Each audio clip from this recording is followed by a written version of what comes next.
Salut les gens, j'espère que vous allez bien. On se retrouve aujourd'hui pour un Unite lecture avec deux livres numériques, un livre papier et on commence dès maintenant. Nous commençons donc avec le sixième tome de Les Gardiens des Cités Perdues. Ici nous avons Nocturna de Samantha Messenger, de Shannon Messenger, pardon, aux éditions Lumen. Et voilà. Une citation que j'ai beaucoup aimée. Il s'agit de celle-ci. Sans mon existence, les invisibles ne se seraient jamais intéressés à vous. Même si je n'ai pas demandé au signe noir de me créer tel que je suis, j'ai fait mes propres choix.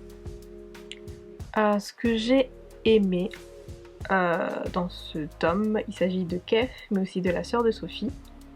Ce que j'ai moins aimé, c'est que c'est toujours des bouquins lents et qui manquent parfois de cohérence. Ce que j'ai du coup écrit pour cet avis, le fait que Sophie a retrouvé sa sœur et le gros plus de ce sixième tome, c'était des retrouvailles qui m'ont très émue. Mis à part cela, il se passe peu de choses et la lecture était assez ennuyante.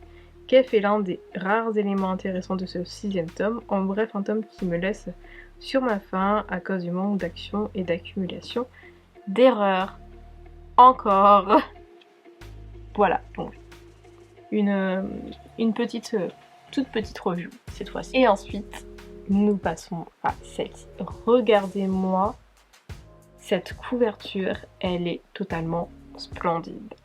Il s'agit bien évidemment de la guerre des clans, du cycle 7 du tome 5, donc de l'avant-dernier dernier tome du cycle 7, qui s'intitule donc Le silence des étoiles et c'est de Erin Hunter, toujours aux éditions Pocket Jeunesse. Une citation. Comment le clan du tonnerre pourra-t-il se remettre d'un tel cauchemar? J'ai énormément aimé Étoile de ronce, Poil d'écureuil, Pelage de granit, simplement parce que ce sont les trois personnages principaux de ce cycle. Mon avis. Les autrices nous plongent encore une fois dans une atmosphère sombre, glaciale, pesante, comme le reste de ce cycle. Un cinquième tome à la limite du bloc, parfait pour cette période d'Halloween. Ce cinquième tome nous apporte de nouvelles révélations, théories, quant à la disparition du clan des étoiles et d'étoiles de ronce. J'ai adoré la relation entre Poil d'écureuil et Pelage de granit, plus le retour de la forêt sombre qui fait froid dans le dos.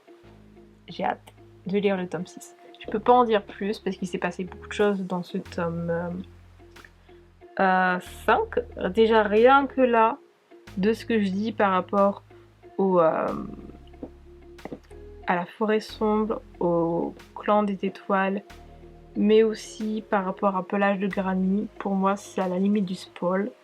Donc j'espère que vous êtes à jour dans la guerre des clans.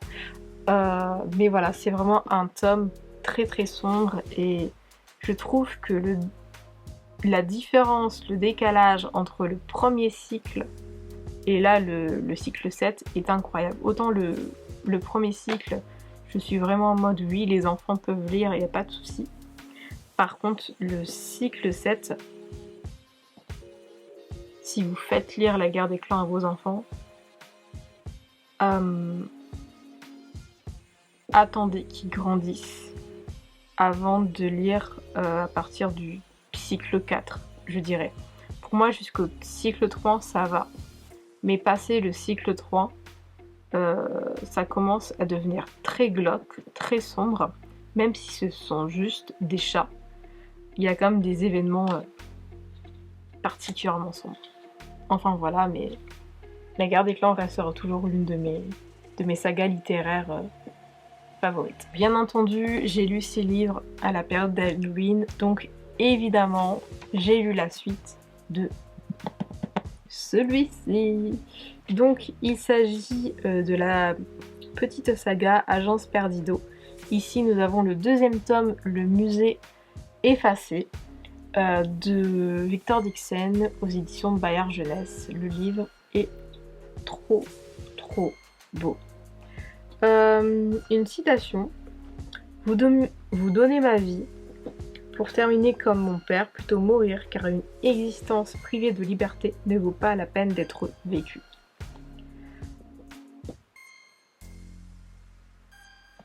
Je vais vous lire vite fait derrière. Donc, depuis des siècles, les marais de Floride dévorent des personnages et engloutissent des trésors. Dans leur sombre profondeur, loin du soleil tropical de la surface, les croque-mitaines attendent leurs heures. Luciole, dit Lucie, Lachance et Jasper Tan commencent leur apprentissage de retrouveurs dans le Sunshine State sous la houette de Rita Perdido. Le temps presse pour retrouver les Régalias maudits et éviter l'ascension d'un haut roi des croque-mitaines.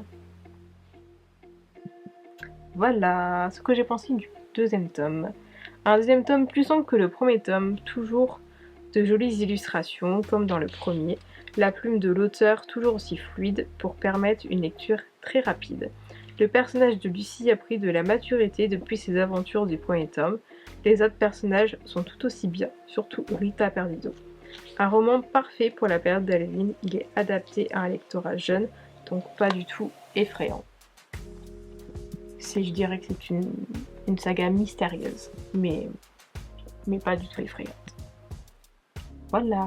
J'espère que cette update lecture vous aura plu.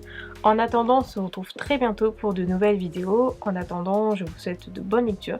N'hésitez pas à vous abonner à la chaîne si ce n'est toujours pas fait, à liker la vidéo, à la commenter, à la partager sur les réseaux sociaux. Toutes les informations dont vous avez besoin se trouvent en barre d'informations et on se retrouve très bientôt. Ciao.